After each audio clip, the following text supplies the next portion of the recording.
All right, folks, welcome to Nino's Corner.tv. I am joined with the Shaun Attwood. And let me tell you, folks, this is a privilege for me because this guy has a hell of a story. This is an amazing story. We're going to get into it. But first, folks, get your trim with Nino, baby. This is why, according to the CDC, 73.6% of adults are overweight, and further 40% of those adults are obese or just fat. This is why I highly recommend including this amazing supplement into your daily routine, folks. It contains naturally sourced ingredients from Mother Earth to support weight loss. Its main ingredient is called conjugated linoleic acid, or CLA for short, which has been shown to reduce fat storage while speeding up fat breakdown. The CLA essentially hinders the body's ability to store fat in favor of supporting the body's ability to burn fat. Try today for 51% off, plus several additional free bonuses. Order today by going to the link below, folks, and get yourself some trim with Nino, baby. Trim with Nino in the link below. Shaun, thank you for coming on, man. Thank you. It's a privilege. Huge thank you for having me on, David. You like that ad? Oh, man. I gotta tell you, man. I've seen a lot of your stuff, man. And one of the first times I became acquainted with you was I watched your Locked Up Abroad episode. It was a while back, and I was like, holy cow.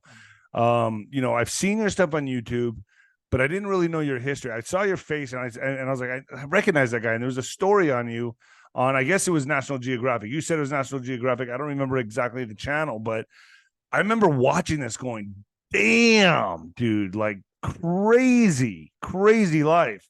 And I related because I've also had a very crazy life. And so I knew right then, man, you're the guy I would love to get on the show. So thank you so much. Huge thank you for having me on, and congratulations on your own success as well. You're doing phenomenal. Yeah, it's picking up. It's going in all kinds of crazy different directions. But one of my favorite things to talk about is comeback stories and things of that nature. People especially have been. I don't care so much about the person that's never been knocked down. I'll be honest. I care about the person that's been knocked down once, twice, three times, multiple times, and gets back up and finishes the fight. That's what I care about, and that's you, my man. And we all have our lessons to learn in life, but let's go through your life in this segment. My audience knows my life. They know I've been knifed and I've died twice and I lost my career and the whole thing. And I've had my story, but let's talk about your story. It says here that you became interested in the stock market at age 14. That's pretty crazy. Trading for the first time at age 16. And then you traveled to Arizona, right, to live with family. And you somehow got sucked into the rave scene. So you had it looked like you were promised to be involved in money. You were understanding the stock market. You probably got off on adrenaline and stimulation. So you're that kind of like mindset, that kind of like that drawed you, the stock market. So let's go into that from there. So you go to Arizona, what happens? Yeah, in summary then, grew up in a town in the northwest of England, didn't have much money. Got interested in the stock market at age 14, made my first investment when I was 16. It doubled right away, British Telecom shares. So I was hooked on the stock market from this young age. Went down the library, ordered dozens of books on the subject. My economics teacher was giving me classes on my own. Went on to Liverpool University, did a business studies degree, and then flew out to Phoenix, Arizona, where I had two aunts. Now, I was dazzled by Arizona as a teenager. When the planes came into land, you look out the window, you see all the swimming pools in the backyards. They roll out the red carpet when they hear the English accent. And when I was a kid, I was 16, my aunt in Arizona changed my date of birth in my passport, so I was 21, took me out nightclubbing, and she's introduced me to all these beautiful American women as Paul McCartney's nephew. Hold on, wait a second. Your aunt did this? Wow. So you were probably going out in Scottsdale. The specific club she took me to was Zazu's on Camelback Road in central Phoenix. And I was 16, and she's introduced me to all these women as Paul McCartney's nephew. All these beautiful women are coming up to me. Oh, and let me tell you, Scottsdale has the most beautiful women. That's a place that ruined my career. Just to give you, that's where I got knifed, was Scottsdale, right there. And that's where I was living for 2 years, where that's it. That was the nuclear bomb that went off of my life. So we have that in common. I do get SWAT team raided in Scottsdale, but that's coming later. so I end up in Arizona and I apply to all these different stock brokerages. In the beginning, it's like Wolf of Wall Street. Smiling brokers make the most money. You're only as big as your numbers are on this board for the month. You have to call 500 numbers a day. If you're not taking lunch breaks, other brokers are calling your clients. Don't be calling your wives, your girlfriends. Other brokers will be calling your clients. They were like drill sergeants. Anyway, I rose up through the ranks. First 2 years, I'm living off cheese on toast and bananas. I'm living off my student credit cards. Worried I'm going to have to come home. It's commission only. But you're a teenager, right? No, this now I'm 20. Okay, I've arrived. 2021, I've arrived. Yeah. So first couple of years, living off cheese on toast and bananas. Worried I was going to have to come home. But 5 years in, I'm the top guy in the office, fueled by crystal meth at this point. It increased my aggression. I was making $500,000 a year. So to stay alert to do this in the office, you were doing meth. Well, what happened was I got introduced to meth. Like bikers were dropping off meth and coke at the office. Any kind of celebration, everyone was just jumping in a limo, doing drugs, going to the strip club. This was the work world I was indoctrinated in from university. I thought this was normal. And it is normal when everyone else around you is doing it, though. That was like me. Everyone was into this stuff. It was all feisty New York Italians who would challenge each other to see how many buffalo balls they could eat to be the most macho. So that was the environment I was in. So by 5 years in, I'm the top guy, grossing $500,000 a year, got my own staff, secretary, cold callers. And that's the point where I invite my best friend from childhood over, whose name is Wildman. And he was a big guy. He's dead now, R.I.P. Wildman. But Wildman, when I was studying the stock market as a kid in school, he was in a separate school from me. And he had red dots in his head telling him to hurt people. He was picking the school teachers up, putting them in rubbish bins. And the school teachers got so scared of him, they had him outside raking leaves with the caretaker. So at the top of my little town, Widnes, is a quarry. And there's a tree on the rim of the quarry that we would sit on, and we called it the thinking tree, and we'd ask each other what we're going to do when we grow up. So Wildman's cousin Hammy would say to me, what are you going to do when you grow up? I'd say, I'm going to make $1 million in the stock market. I'm going to fly you guys over to America. We'd ask Hammy, Wildman, what's he going to do when he grows up? He says, I'm going to prison. I've got red dots in my head telling me to hurt people. And I said, no, Peter, I'm going to fly you to America. I'm going to make $1 million. I'm going to get you a job as a wrestler. You're going to fight Andre the Giant. You're going to fight Hulk Hogan and the British Bulldog. And this was how idealistic I was, thinking I could get him to channel his aggressive energy into wrestling. You had good intentions. You had like a good heart, man. I did. I went off to America in 91. He went off to prison. And 5 years later, now I'm grossing $500,000. He's got out of prison. I fly him over. What did he go to prison for? So he was told that someone had ecstasy, and he knocked the guy out, and the guy didn't have any ecstasy, but it was classified as a street robbery or something. So he does about 5 years for that. I get him a apartment, like a shared house apartment, by the George and Dragon British pub in Central Phoenix, thinking he'll just have a beer with the expats and he won't get in any trouble. Oh my goodness. Within a couple of months of him living there, me and my girlfriend go over. A bunch of Mexicans answer the door. I said, where's Peter? Peter? What are you talking about, Peter? Yeah, Peter, he lives here. No Peter here, no Peter. I said, yeah, he lives here. And then they start like brandishing guns. So me and my girlfriend backpedal away from the front door. This was Peter's house. This was the house I got him. And you went to and you go there and Mexicans answer the door and Peter's not there. And pull guns on us. So I'm backpedaling over the street. Wildman bounces over the road, all smiles. I said, what the hell, Peter? We just nearly got shot. What the hell's going on with your place? He says, they're the local crack dealers. They like to move around a lot. I'm letting them stay there. They're giving me free crack because I can do $100 rock in one breath. It goes sizzle, sizzle, sizzle, dingle, dingle, dingle, and it calms down my red dots. And the guy at the back of them, he's running the operation. He's from Colombia, and he wants to invest in the stock market. I'm like, my God, Peter. No. My God, Peter. No. It gets worse. This is how it starts. It gets worse. Go for it. A month later, I'm at the stock brokerage, get a call from my aunt. Peter's place is headline news. There's yellow tape all around it. Someone's been shot dead. It might be him. You need to get your ass down there. So I went down there 2 times. The first time I went there, I had drugs in my car. I got paranoid. There was police tape. There was cops everywhere. There was camera crews. There was a big crowd. So I waited and went down when things had cooled down in the evening. There was blood on the doorstep. I walk in. There's Wild Man and a homicide cop. When the homicide cop left, I said, Peter, what's happened here? He said a couple came over to buy crack from the Mexicans, a man and a woman, and they'd moved back over the road. So the woman went over the road to get the drugs. The man had a gun on him. I've never seen guns before. So I said to the man, I'm from England. Can you show me how guns work? And the man said, yeah, the safety's on. You just pull the trigger like this. And the safety wasn't on. And he shot himself point blank in the head and died right there in front of Peter on the doorstep. I mean, that's the story, but is that really the story? Yeah, because they took him off to do. They took him off to do ballistics and everything. You know, they can see if someone's fired a gun by looking at the gunpowder residue on the hand.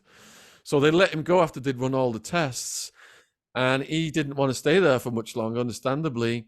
So he knew this some people from the streets, and he went off in this apartment on the west side next with this bouncer. Big guy, blonde hair, long Chippendale style, claiming he was a gangster disciple, and 2 women who were into the drug community.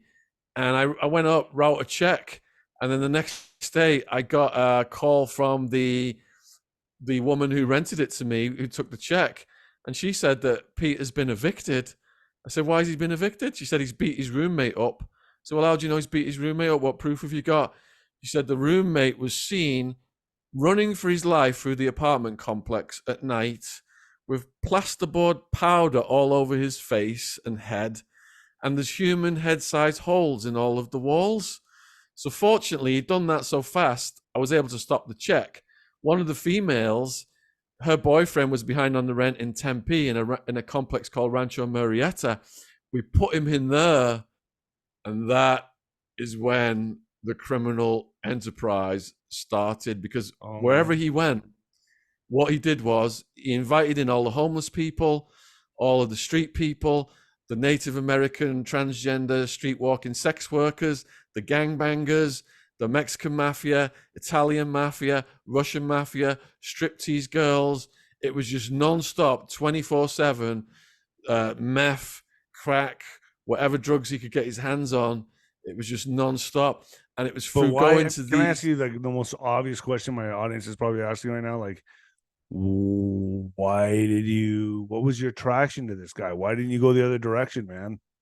Okay, so I'd bonded with him as a kid, and I was part of a little gang called the Sweats. Not like these street gangs you see now that are violent. Just we'd watched too many American movies like The Wanderers and The Warriors, and we called ourselves the Sweats. And his oldest brother was the leader of the Sweats, and he wouldn't let him join. And he would beat him up, and he would say, look, eat dog shit, and I'll let you join. And he'd eat dog shit, and then he'd beat him up and send him home. And he was like a couple of years younger than us all. So I took him under my wing, and I got kicked out of the Sweats. And because I took him under my wing, we just became really close as kids. I was always hoping he was going to change. I was always hoping he was. You don't strike me as a rough guy. No, I'm not.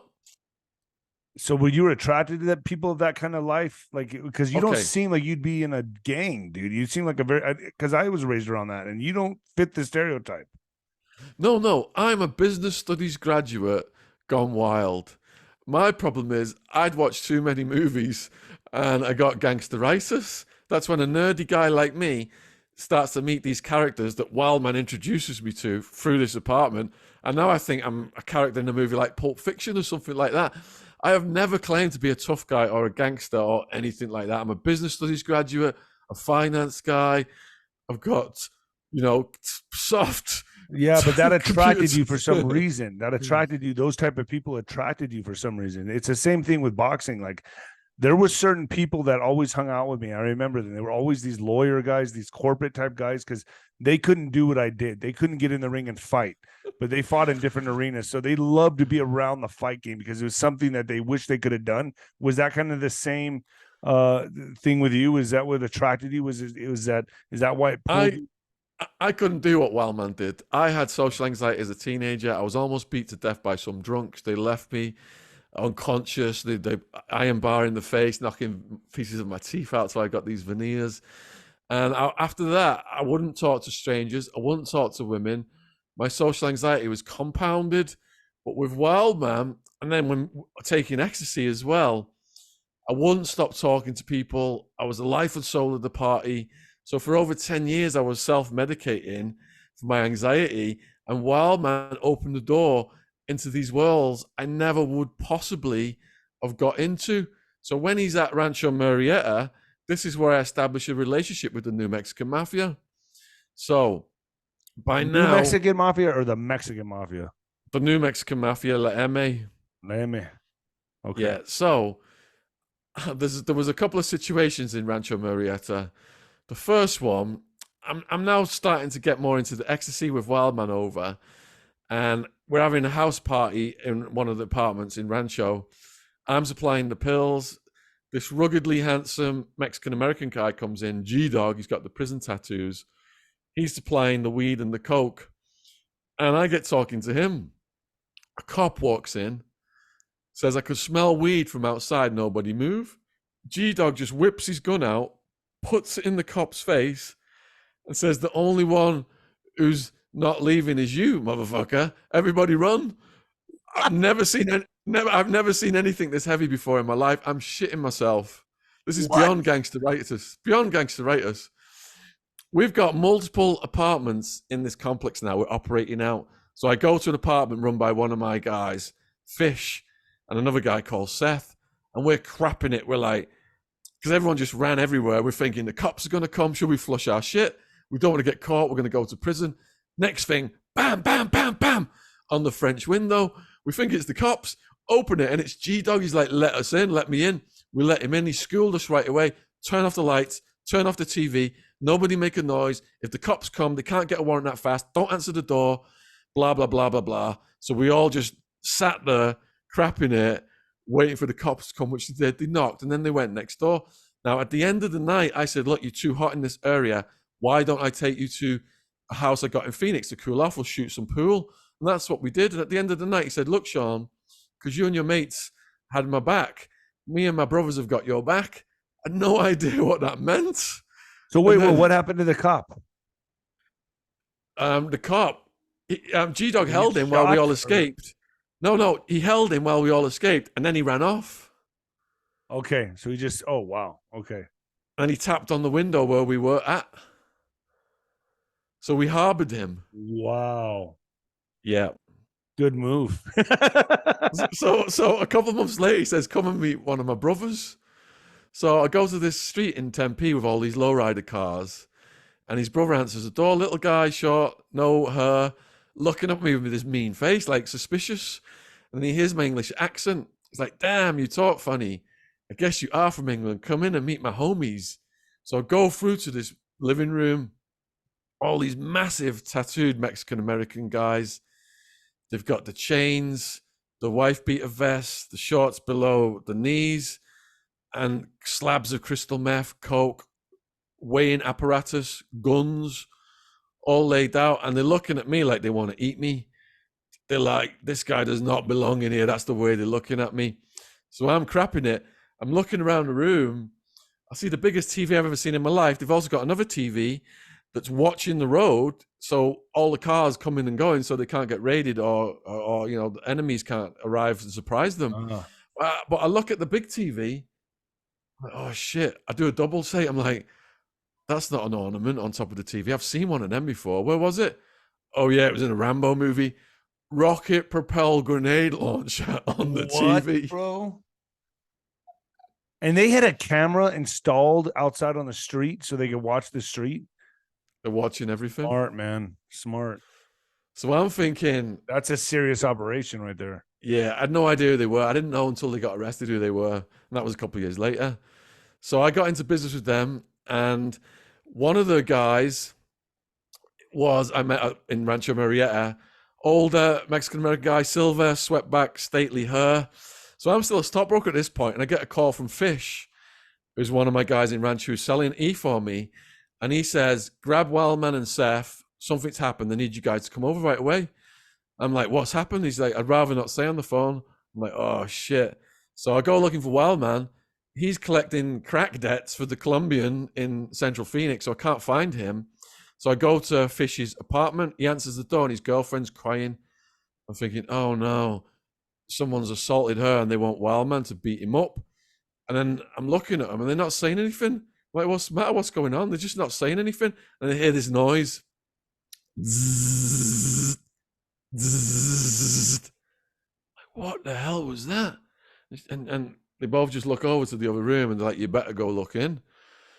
So I go into this other room, and the guy with the silver hair, he stood there giving order to a group of Mexicans with cattle prods, and there's a naked, hog-tied man on the floor with a rockabilly quiff, and he's gagged. And when the guy with the silver hair gives an order in Spanish to the Mexicans, the cattle rods hit the guy, piss shoots out of his dick, he rocks like a rocking horse, his eyes are almost popping out of his head, he can't scream because he's muffled. A cattle rod, bro? A cattle rod? Cattle That's rods. Heavy duty, man. That's, yeah. So I'm looking at the guy with the silver hair, and he's smiling at me like, welcome to the family kind of look. And I'm thinking, I can't show how scared I am right now because they're going to view me as a liability. I've got to put on a tough face. So I just forced a smile, and I said, look, it looks like you guys have got this situation firmly under control. I'll tell Wildman, what's going on, but I got to get back to my office. So I got out of that room, and I'm talking to Fish and his girlfriend on the way out. I'm saying, what the hell happened? And he goes, well, as you know, I'm moving product for them, and I'm moving pills for you. And that guy on the floor, he was one of my customers. He watched the place, came back, tried to rob the place. We caught him. I called you. I called them because he'd robbed your stuff and he'd robbed their stuff. And they got here first. I'm like, well, what's going to happen now? And he's just... Anyway, I was worried, man. Did they end up killing that guy, or can you say, or do you know? Yeah, I know what happened. I drove back to the office, and I was worried about the guy. His face was in my head, like haunting me. So I checked up a few days later with Fish, and Fish said they called his roommates, and they said, look, you got to pay $10,000 or he's getting took out to the desert. And the $10,000 was paid, and he was released. Jeez. Wow. So so now you're introduced to this life, you're kind of thrown into it, but you had a habit yourself. You're taking the ecstasy. So that's got to be inhibiting your thinking. You've got to be like, you're not in your right state of mind. Cause I've done that stuff, man. That's when I got knifed.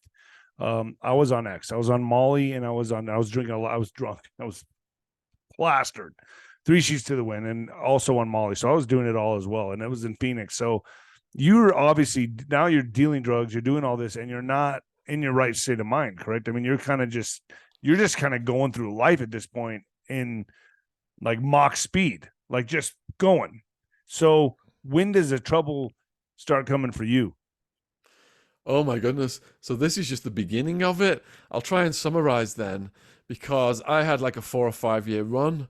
So Wildman, at the end of that visit, because he's destroyed so much property, he's unhousable. He's living under a tree in Tempe. He is a real wild man. This guy is fucking crazy. Obviously, what you're saying, no surprise to me, he's passed. By the end of his visit, he's living under the tree with a Rambo knife, a baseball bat in Tempe Beach Park. He knocks out these guys who are shaking down the homeless people and he's like the king of the streets in the Tempe Beach Park. And then him and his girlfriend, who's a striptease girl who likes to taser her female parts, they go on the rampage like Bonnie and Clyde. He gets caught, they get caught, and he's deported from the US and banned for America for life for being a menace to society. And it's not a couple of years later before I bring him back. But in the meantime, now I've already established all of my connections, because if people had beefs in the rave scene, the local cliques, they would come to me in Wildman and we would adjudicate and settle their disputes. And through that, through them coming up to me when I was driving, on the south side of coming to some warehouse in the ghetto, I've got a twin turbo Mazda RX-7, and they're calling me the Bank of England and English Shaun, and they're asking me to invest in their rave projects because they know I've got money. Through these relationships, I managed to incorporate about 200 local people at the peak of it who were working for me, throwing raves and distributing ecstasy. So you at your peak, you had 200 people working for you. I guess you could call them like employees working for you, drug dealers distributing your product. Yeah, at the peak of it, we're bringing tens of thousands of pills in through So Mexico I probably from Holland. If I was partying in Phoenix, I got your stuff. What years were you partying in Phoenix? Oh, 1999 to 2012. Okay, so 99, yeah, you probably had that stuff. Good stuff. yeah. Wow, that's so when I was getting your stuff because I was in the scene around that time, all that area. I was having fun. I would go in and out of there to Vegas. Were you just doing Phoenix or were you doing different cities? At the peak of it, people were coming from all over the states to get thousands of pills from us. So you can say all that area, Vegas, LA, Phoenix, I call it the dirty triangle. That was your angle. That was your. We had people come from the East Coast, Chicago, all over the states. I mean, in the beginning, we were going through LA for a couple of years, but then my people in LA ran into problems, and we had to get more supply, and Holland is the way. So, but 99 was the pivotal year because you asked when it starts to go to shit. The scene got lit up because the crew that was getting run by Gerard Gravano, Sammy the Bull's son, lit the scene up, brought the feds, and all of a sudden, what do you mean lit the scene? Oh, so he got busted there, and that's what caused the feds to move in there? Is that what you're saying? All right. So all of a sudden, these big, like steroid head jock guys started appearing, selling the pills, not the raver guys that we were supplying. And we were like, who the hell are these guys? Now, my wife at the time, she was bisexual. She was doing lesbian internet porn when I met her. Bright woman, university degree. But she had a bisexual relationship with a female who was also in a relationship, this female, with one of these new types of dealers. And through the women, a sit-down was arranged at a bar club in Tucson called Heart 5. And that's where I met two of these guys and found out what was going on, because talking to them, they were trying to get me to sell their product. And I was like, look, we go to Holland, we use testing kits. Ecstasy is 100, 125 milligrams of MDMA and clay. We've got the beige press. We've got a good reputation. Why should I be going through you guys? You got these colored pills. And there was two of them. There was the Spaniard, and the 6.5-foot bodybuilder guy jumps off the sofa and says, who do you think you are disrespecting our pills? One call to Sammy the Bull and we can have you taken out to the desert. And I've got a documentary coming out with Sammy the Bull on a huge US network that's got almost 100 million subs later this year. Wow. Okay, dude. So this is getting heavy right now. So they're giving you an ultimatum that you got to just sell their stuff, or are they wanting to take over your product too? Well, it was friendly at that point. It was kind of hinted that's what they wanted me to do. They didn't give me an ultimatum, but the Gravano enterprise had a number of different cliques. And one of my top ecstasy sales guy, he was lured to a nightclub in Scottsdale by them under the pretenses they wanted to buy product. They took him into the men's room, smashed his teeth out, and took his product and robbed him. And my thing was, I'd structured it like a corporation. So under me were all the heads of the factions, and then with the factions, middlemen, and then the street people.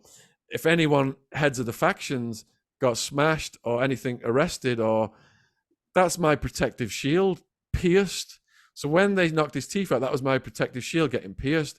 So I relocated from Scottsdale to St. $1 million house on the side of a mountain in this gated, guarded community that you couldn't even get up the street without the guard had to call the house for security purposes.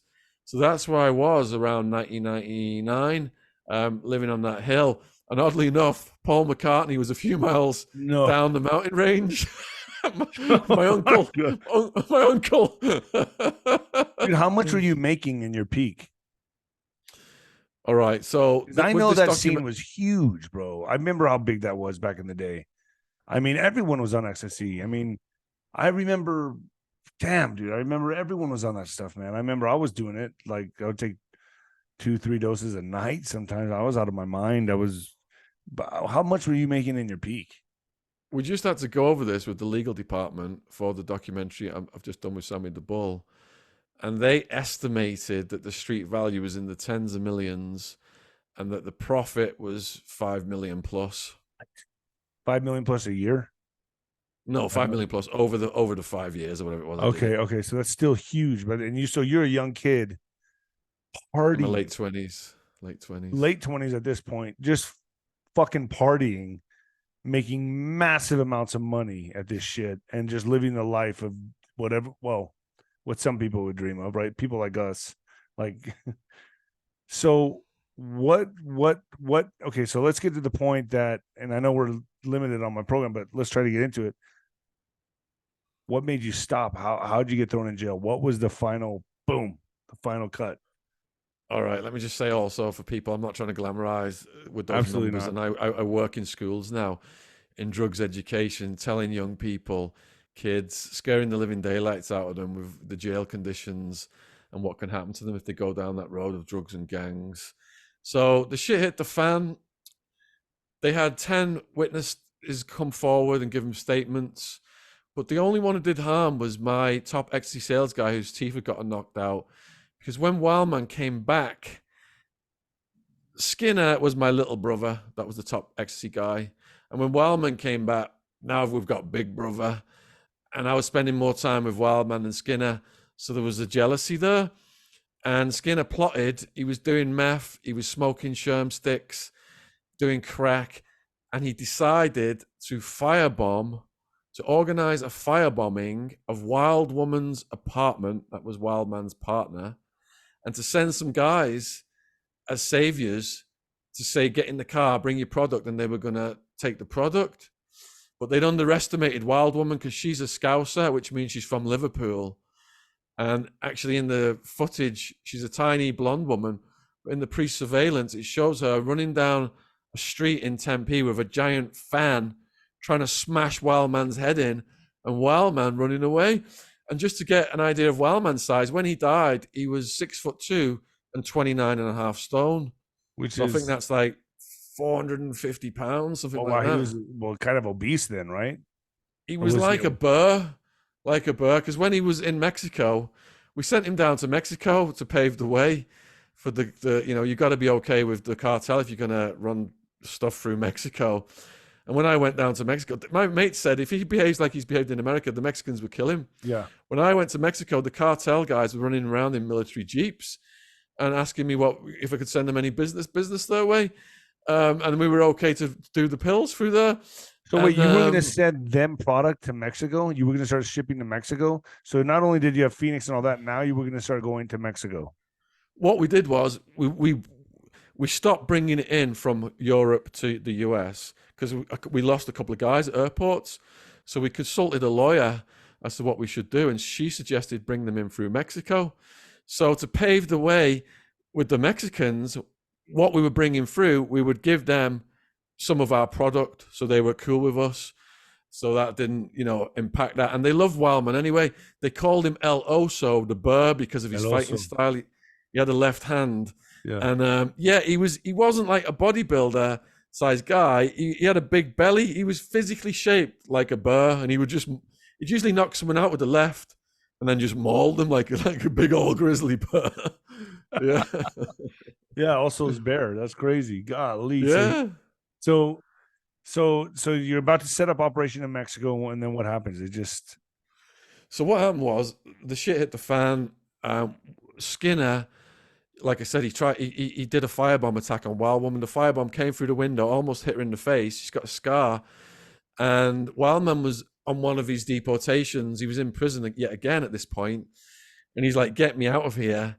I got him deported back to London, and he got on a flight right back to Well, I was sending like Mission Impossible style teams of people through Mexico and Canada to bring him back in, and he gets back in, and now he's just completely on crack, meth, no sleep for weeks at a time, and he's just got a one-track mind now to murder Skinner. And Skinner got so scared he went to the cops. And I actually talked to a guy called 𝗀𝘂𝗍𝗽𝗃 later on in the jail. The Italian mafia were running our building, and they put one of my co-defendants, 𝗀𝘂𝗍𝗃, in with me. And he would tell us wild man stories every night, and all the Italians were sat there fascinated. And one of the stories he said was he went to Skinner's apartment looking for Skinner. And Skinner, by now, he didn't know, had already gone to the cops and left the state, fearing for his life. And he says, as he walked into Skinner's apartment, Wildman's giant hand just grabbed his neck, and he's choking him and looking at his face. And he said he saw the devil in Wildman's eyes, and sweat's just dripping down his face and his chin. His eyes are blood red. And he's like, it's me, it's 𝗀𝘂𝗍𝗃. Don't kill me, Peter, don't kill me. And Wildman released him. He looked around the room, and Wildman had every weapon laid out: knives, hammers, golf clubs, baseball bats. Torture. To do things to Skinner, yeah, because he almost firebombed his woman. Damn. That's a rough, bro. That's like I thought I had a rough crowd. No. No. What? So how did you end up in the 𝗬𝗏𝗃? How did you get put in? Yeah, May 16th, 2002. I've quit the importation now. I've been warned. And I've met a woman, and we're in love, and she said, look, you got to stop this. These guys you're hanging out with are too heavy. I'm terrified. So we got an apartment in Scottsdale. From Phoenix, or she's of Scottsdale, and we got an apartment together, and we didn't let anyone know where we lived. But were you investing your money at all, or were you just blowing it? I had a couple of million in the stock market. Okay. I didn't even need to be getting involved in the drugs. This is the crazy thing. Jeez. I just started. So you were an adrenaline junkie. The business. You just loved the life. You just got off on it. Addiction to the life. I've written 5 books about 𝗫𝗫𝗃, and his brother said to him, "We're worth billions. Why don't we just kick back on our own island? We won't get killed. We won't end up doing life in prison." And 𝗫𝗫𝗃 said, "I've got tens of thousands working for me. I put the president in power. You want me to kick back on some boring ass island?" And it's addiction to the lifestyle. It's not the money anymore. And he died young because of that decision. Yeah, you're gonna die. Like, if you keep going down this road, you will die. Like, that's why I changed my life. I had to. I had no choice. I had no more hall passes. So prison is what scared you? Yeah, because I hadn't quit the usage. Even though I quit the importation, I was still sneaking off on the weekend, partying with Wildman and G-Dog and getting high and 𝗥𝗍𝒃 and GHB.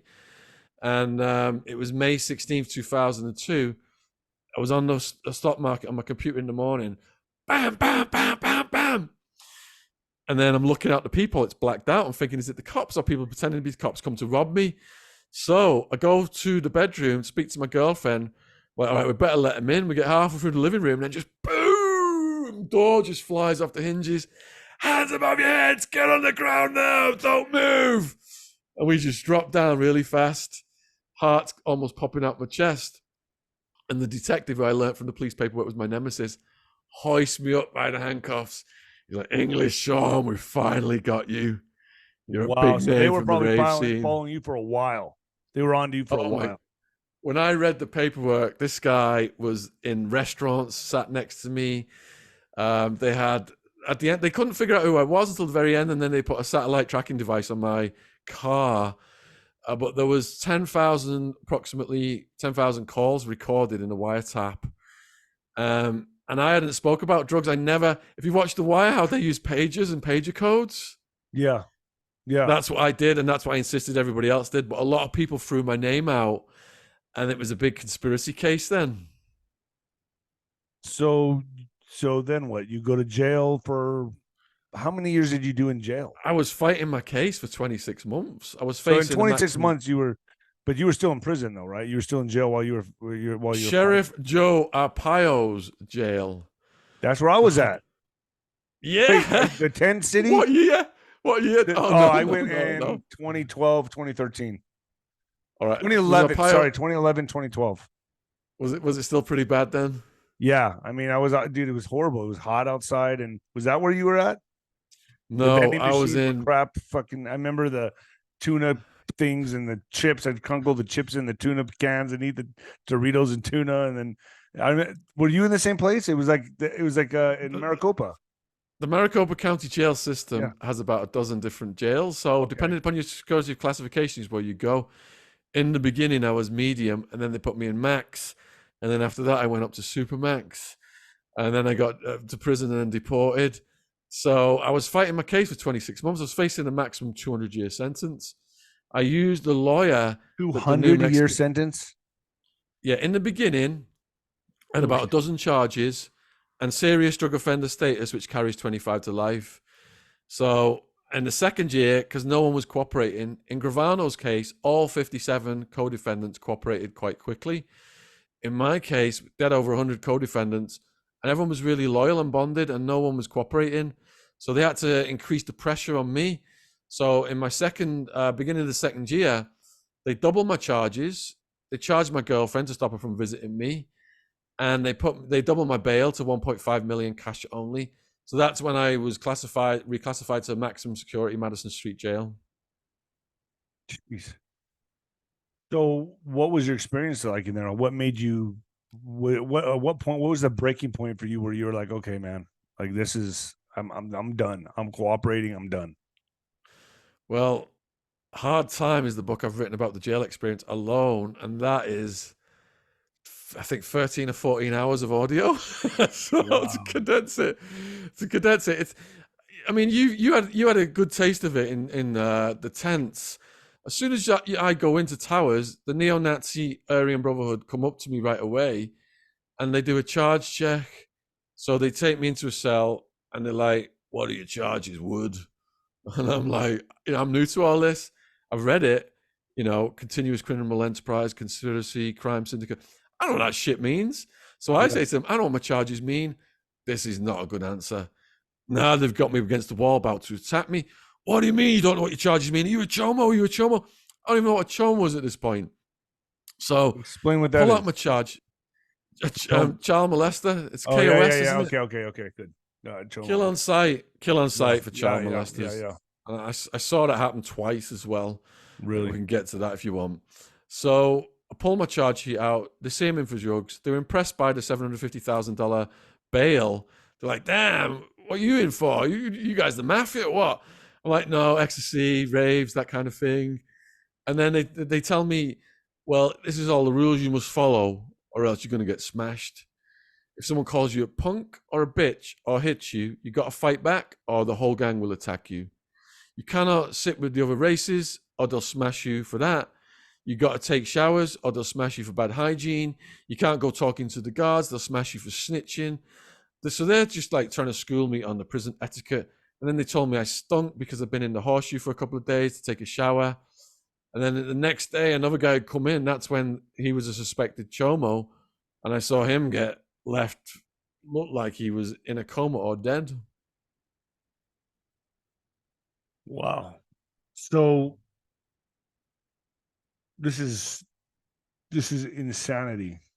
Did you while you're in prison, when you're about to get out, you don't want to go back, there's no chance in this. How many years did you do total? 6. Dude, that's pretty short. I was sentenced to 9.5. You got those knocked down quite a bit. I was sentenced to 9.5 years, thanks to the New Mexican mafia lawyer, who we paid $100,000 to. But you were hanging out with the Woods in prison. You were a Wood. Oh yeah, absolutely. You got no choice. Did they know you were dealing with a lawyer from the New Mexican mafia?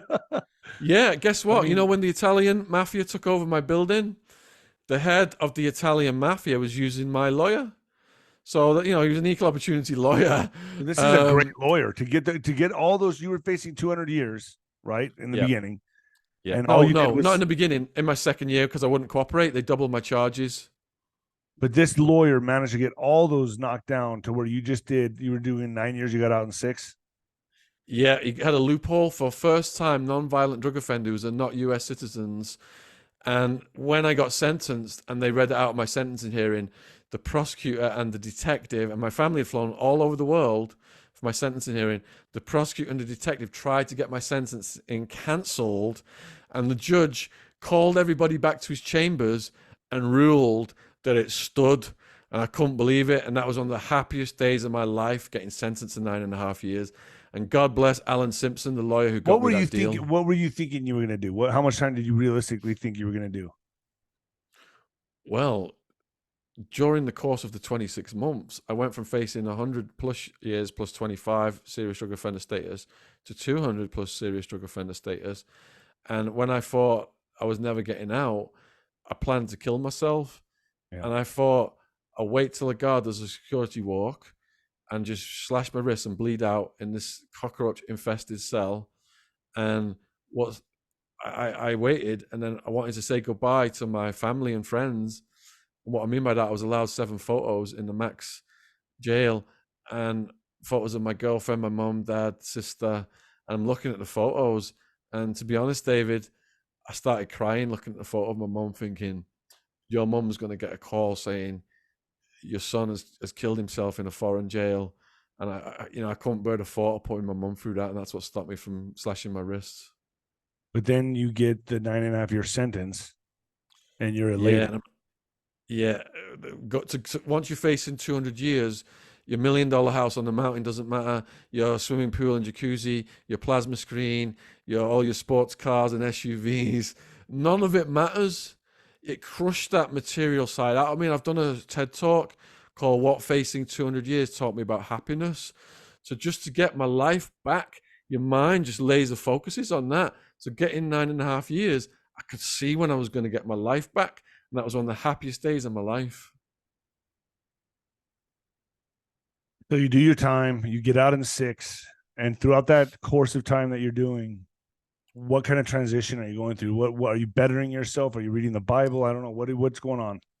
What happened was, when I was in the maximum security Madison Street in my second year, I started to think about the needs of other people. In the first year, I was still pretty wild. I would have gone back to it if they'd released me. Yeah. And I thought, prisoners, I lock them up for 𝗀𝗏𝗃𝗍. They're pedos, rapists, serial killers. And I saw the average arrest was like a black kid, Mexican kid, 2 to 5 years, weed possession, because he had prior convictions. I realized, and I've written a series of books deconstructing the war on drugs and mass incarceration. And I realized, and looking back now, the stats back it up, almost 1 million arrests a year for weed possession. And every kid they snatched, the jail got $60,000 a year of taxpayers' money per person. I learned that prison was the biggest house of the mentally ill. More than half of my friends in jail were vets, war vets. They'd come back, didn't get any help from the government, self-medicated on street drugs, and ended up in prison for that. All the women in prison, before the war on drugs and mass incarceration, women hardly ever went to prison. Women became the fastest growing prison population.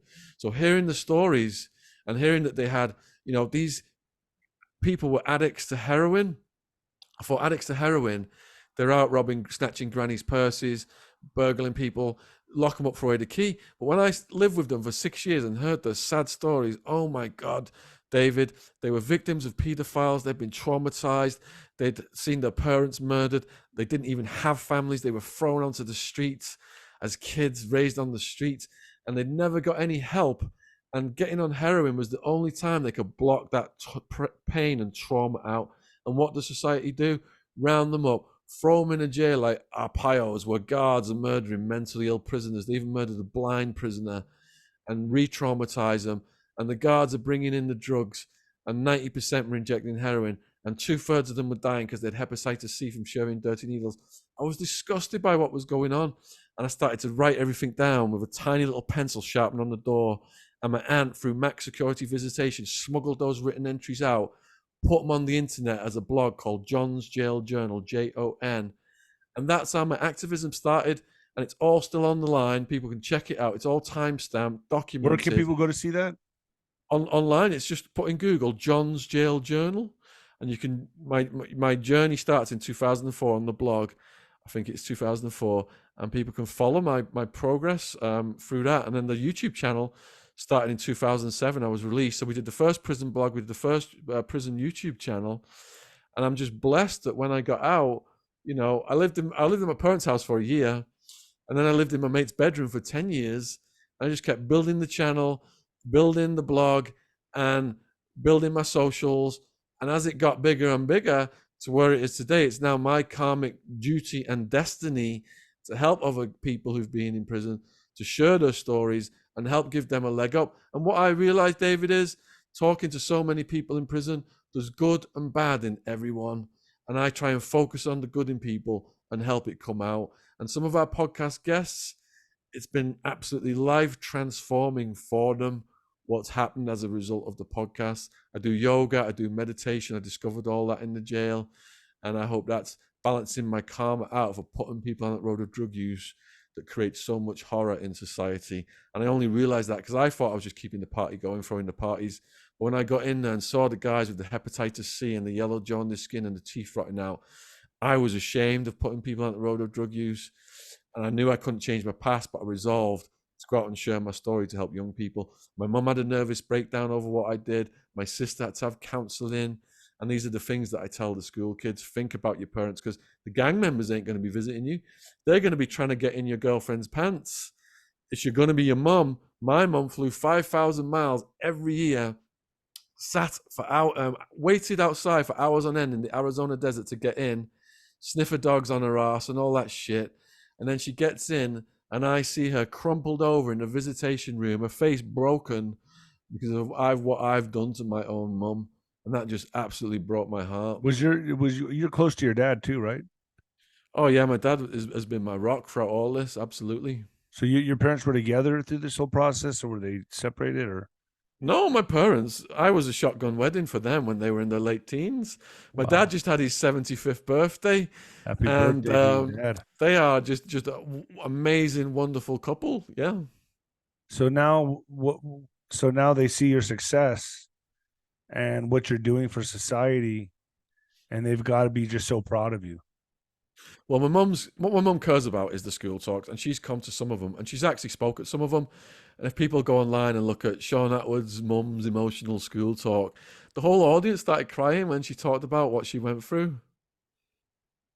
So are you right now, you're busy giving speeches at schools? You do a lot of events at schools, or what? Like what is it? Prison? Do you go to do you speak at prisons, or do you just do schools? Oh yeah, we speak at prisons and state schools and independent schools. And in the last 5 years, I've donated 30,000 books to kids in state schools and to prisoners. So that's always been, the tip of the spear of our mission right there. I was doing over 100 talks a year to schools and colleges across the UK before the pandemic. I've written 16 books. Here's my latest one, Sit Downs with Gangsters. We've interviewed over 1,000 people on the channel now, and that's 10 of the hardest hitting stories are in that just come out. And I've got on the channel now, I've got like 6 co-hosts. We're doing constant content. Got 20 people working on the channel.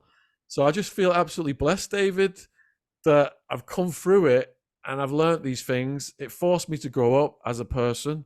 I was emotionally immature before I got the SWAT teamed. And I feel blessed that it set my path. And I've just had, I told you early on, I just had my little baby, Ziggy. He just got born a couple of days ago. Ziggy. And that's Ziggy. Awesome, man. And his middle name is Wilder, after Wildman, R.I.P. Oh, Wildman. Wow. I was wondering about that. I saw that you put that up, and I was like, was it after Deontay Wilder, the boxer? Or why would you name him Wildman? Now that makes sense. Yeah, man. Yeah. Shaun, what a great story, man. I mean, I'm sad you had to go through all that, but so have I. I've gone through, but I mean, dude, I've been through some stuff too. Like I said, I've almost lost my life, but this isn't about me. This is about you, this story, and you're amazing. And I just want to say it's a privilege to have you on, because like I said, I pay attention to the people. I listen to the people who've been knocked down and get back up. They hit rock bottom and find out rock bottom as a basement. And you did. And in my own way, I did well as well. But I gravitate to people like you that have these comeback stories, and you've taken that business sense that selling drugs and doing all the stuff you were doing back in the day, and now you've incorporated it into podcasting and telling and sharing your story to youth. And so I commend you, and I just want to say thank you for coming on Nino's Corner.tv. I'm going to put this on YouTube. I call it FluffTube. I don't think there'll be any edits on this, but Shaun, I'd love to have you on again, man. If you'd be willing to come on at some point, maybe later on in a few months or later on in the year, if you're up for it. Absolutely, David. There's so many more stories. My life story is a trilogy. It's party time, hard time, prison time, and it's 30 plus hours of stories. So you can imagine. Jeez. So I was going to ask you, did you get in any confrontation in yourself? Did you learn how to fight in jail? Were you always getting someone else to fight for you? You don't seem like a fighter. How much time you got left? Go for it. When the van was bringing us into the Madison Street jail, it was the first group of co-defendants, half men, half women. There was 13 of us. The women get out the van first. And as you know, I don't know if it was still the Madison Street jail intake where you in your situation, but like there's a lot of shit going on. The new arrestees, gangbangers, homeless, people who are drunk, people who've been in fights, people who've been tasered. Pretty rowdy crowd going into the jail, and they see the women getting off, and they all turn around and just start yelling obscenities. Now, Wildman is watching this. When Wildman is going to do something crazy, he looks completely calm, his face, but one eyebrow goes completely up, almost vertical. I know that's when his red dots are kicking in. So he's watching this. Wild Woman gets off, and they start yelling at her something like, get your tits out or something. And his eyebrow just goes up. He's got this big Vikings beard. And he gets this look on his face. And I'm like, oh, shit. He gets to the top step of the van, and the redneck guard's yelling at him to get down. And he refuses to get down. And he tilts his Vikings beard back, and he's all chained up. And he goes, you lot, disrespecting our women. I'm going to be in there with all of you in a minute. I'll have fucking any of you. You think I won't? And he goes, oh. And veins are popping out of his head. Holy shit. They all just shit themselves and shut the fuck up right away. Because they were going to be in there. They were going to be in there with him in a minute. To answer your question, he was a good guy to get arrested with. I didn't get into many situations at all, especially my first couple of years. And Bruno, who was an enforcer for the Italians when I clicked up with them in the jail, he saw my Locked Up Abroad episode a couple of years ago. He'd be a good one for you to get on, actually. Please. And he said everybody knew Wildman was a maniac. We all had love and respect for him, but he was just a one-man machine. And, so they found out quickly, that Wildman was not to mess with you because your association with Wildman. They were like, forget it, don't even go near. So this dude, insane, off the charts, insane. This guy. He was invited to the club. He was invited to the clubhouse by the Hells Angels. Like I said, the Mexican cartel were running him around in. But you couldn't have a guy like that on unless he's a hitman. But he's still a liability because he's so crazy. You can't. Right? Am I right? Like you can't really bring him on because he's that crazy. Yeah, his chaos entered my life. There were moments when I couldn't even let him know where he lived because he was getting so dangerous. Even the Aryan Brotherhood, at the end of his sentence, offered him the full membership patch. And he told them to fuck themselves. He says, you want me to get swastikas when my grandfather fought fucking Hitler in World War II? But when Wildman... Wait, was he never associated in jail with the Woods? Yeah, okay. When Wildman arrived at Buckeye Prison, the Woods came to him and said, what are your charges? He said, I've had a long day. I'm going to sleep. Fuck off. And they said, no, you can't tell us to fuck off. Don't you know who we are? What are your charges? And Wildman just knocked the guy out. And then they came back and they said, you're fucked. We're going to find out who you are. You don't know what you've just done. You're fucked. Wildman went to sleep. He always falls asleep after when there's chaos. He just loves it. Wakes up and they came back to him and they said, yeah, we know who you are. Do you want that guy's job that you knocked out? They had him running the buildings for the entirety of his sentence. And at the end of his sentence, they offered him the full Aryan Brotherhood patch. And he told them to fuck off because Hitler had tried to bomb his grandfather in World War II. Holy shit, I wish I would have met this guy. Or maybe not. Maybe not. Dude, so hey, there's like, I think there's like 200 videos of him on my channel. Really? I want to watch these. Do you have pictures of him and all that? Oh man, I'll send you his mugshot if you want to put it in the trailer for this or something. He looks like send me that serial killer. You know that serial killer in No Country for Old Men who's got that machine? Yeah. Oh yeah. He's got the long hair and his mugshot like that. He's just got like the killer eyes and the long hair, but even bigger than that guy. Dude, so how did he die? Oh man, he died in his late 40s Late, but he made it that long? from multiple organ failure. I mean, Drinking he or had while he was alive in Phoenix, for example, hold on. So he did died of natural, let's say, quote unquote, natural death. He didn't the die from drugs. violence. It's the drugs, man. Because Wow. he was so hardcore. He did his heart. He did problems to his heart when he was in Arizona. He would get high and he would walk around for days, and he would come back sometimes with his feet all bloody and his shoes open.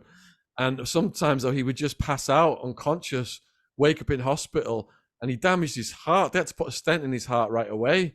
When the SWAT team came, there was one point where he ended up in hospital, and he asked me for an ecstacy. And I thought when he was getting out of the hospital, he was going to take the ecstacy. He had all those devices attached to him, monitoring him, and he just popped the ecstacy right away while he was on the hospital bed, and all the devices, beep, beep, beep, and we had to run out the hospital. So he just he was just full on. The guy is just one of those, dude. I can't say I've known anybody that. No, I've known some crazy people, but I can't say that hardcore, man. That's my friends are pretty hardcore though. I mean, they did some bad shit and they were tough motherfuckers, but I can't say anybody that's like a suicide mission. That's just a guy that's just I'll be honest with you. My friends would say I probably resembled that type of guy before I changed my life. Like I'm more so that, but not that crazy. I was not that crazy, but I was the craziest out of the bunch. But I mean, they'd be, oh man, here comes Rodrigo. Is on. Like I would always be the guy that, fought, beat the shit out of somebody or did something stupid in Mexico, go to Mexican jail, whatever. But this guy was on another level. Like this guy is just insane. I had to warn everybody, never ever let him try and drive a vehicle. He was banned from driving.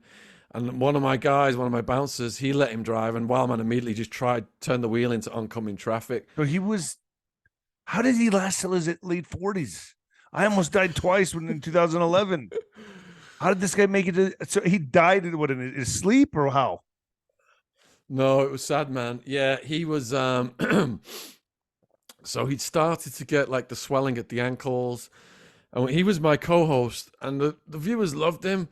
And I was watching him when we were co-hosting the podcast, and there was like liquid coming through his trousers. I'm like, "What's that, man?" And he's like, "Oh, it's just water. I'm going to call it Wildman water and bless people with it." But there's something in your blood that your skin gets rid of when you're seriously close to something that could kill you. So anyway, I was insisting that you try and get in the hospital and stuff. This was Corona time, which was tricky. So he just died. And he was saying, I don't want to go. The old people need the hospital beds and stuff like that. I don't want to go in the hospital and take the hospital beds. He had a big heart, even though he was a maniac. He had a big heart for people, very protective of everyone. And he did go in the hospital because something happened with his heart, and then the mask or something slipped off him, the oxygen thing in the night, and he died. Golly. Did he slow down at all towards the last years of his life? Like when he was sick did he at least like have a come to Jesus moment, or was he just always just crazy till the end? Never. In his final years, he wasn't even leaving the house. And when he got back to the UK, he barely went to pubs, because anywhere he went, he would get in fights, and he knew he didn't want to go back to prison. So by the end of it, he was just smoking a bit of the green, chilling with his wife and his dog. I think when his dog died a year or so before he died, that was his last thing, because he had nowhere. He was walking the dog was his last health thing. He just sat around at home eating and gaining weight. Jeez, man, dude, what a story! What a story, man. Shaun, thank you. Seriously, thank you for coming on. Thank you. Where can people find you?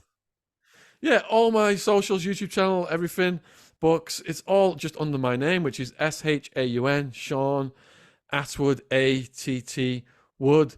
We're almost at 800,000 subs on YouTube, so if anyone can help us get to that, we're close. That we would appreciate it. And give Shaun a follow, folks. This guy is amazing. What a story! Like I said, folks, I like people that have been knocked down and get back up. This guy's been knocked down many, many times, and so that's why I love to hear your story, man. So you are an inspiration for many people, Shaun. Thank you.